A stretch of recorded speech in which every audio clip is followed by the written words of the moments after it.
Hello everyone, I hope you're doing well. It is Monday morning, so I'm going to get the show started right away. Last Friday, November 10th, we had one of the bigger films dropped this year on Netflix. This is, of course, The Killer, a film directed by none other than David Fincher, who is probably one of the most interesting filmmakers working today. He's responsible for classics such as Seven, Fight Club, which he's most famous for, of course, and then a whole bunch of other great thrillers, such as Zodiac, The Social Network, Gone Girl. The list goes on and grows ever deeper with this latest film. And The Killer also marks an interesting re-collaboration with an all-time screenwriter buddy that he worked on Seven with. So that is a film that came out in 1995, so it has been a hot minute. In any case, in The Killer, we take a very close and intimate look at the life of an assassin. It's not a film that reinvents the wheel of what we do know about hitman or assassin type films, but it does set an interesting tone. And I really do like Michael Fassbender's performance, even though this assassin character is ice cold. He has this impenetrable outer shell that just feels like it's built out of adamantine. But even so, Michael Fassbender is such a talented actor that he managed to show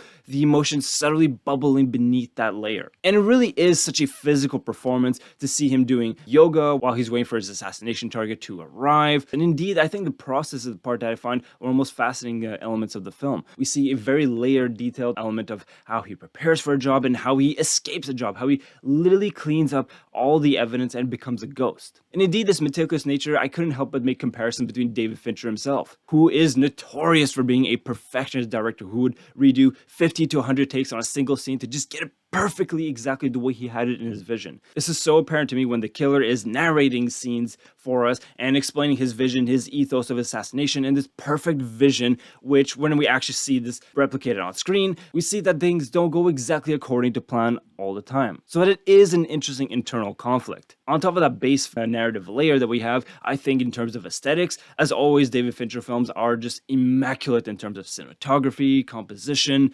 the set design, all of it is calculated to perfection. It's just a phenomenal film to look at. And in terms of tones and aesthetics, one thing that I didn't actually see coming, but I'm sure is going to become an absolute meme going forward, is The Smiths. So I'm a huge Smiths fan, and this guy is too, apparently. Almost the entire soundtrack of the film is nothing but Smiths bangers, one after another after another.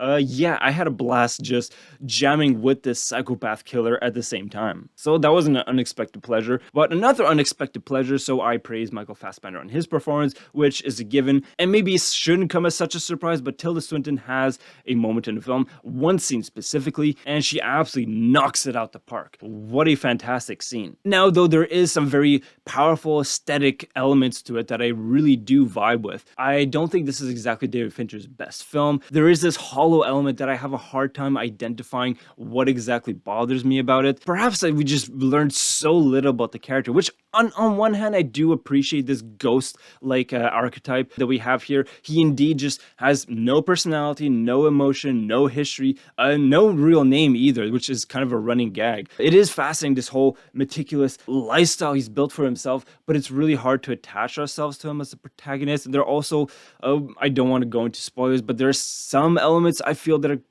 bit of a plot hole perhaps, but even if it doesn't reinvent the wheel, as I said, of these assassin hitman films, and it does feel a little bit hollow, and even if this would be a low point in David Fincher's career, this is a pretty high low point, all things considered. Once again, there's a lot of really interesting elements in it, especially aesthetically, tonally, that I really appreciate. It is a very masterfully crafted film, but I don't know if it's a film that's going to resonate with everyone. So overall, I'm ranging anywhere between a lowest of a 7 and probably a high of an 8. It's still a film I recommend. It's probably going to be one of the more interesting thrillers this year. And if you are a David Fincher fan, well, this is a no-brainer. So that will be it for today. With that being said, wishing you and your loved ones nothing but the best. And I wish you a great day. I'm going to get going to work now. Bye now.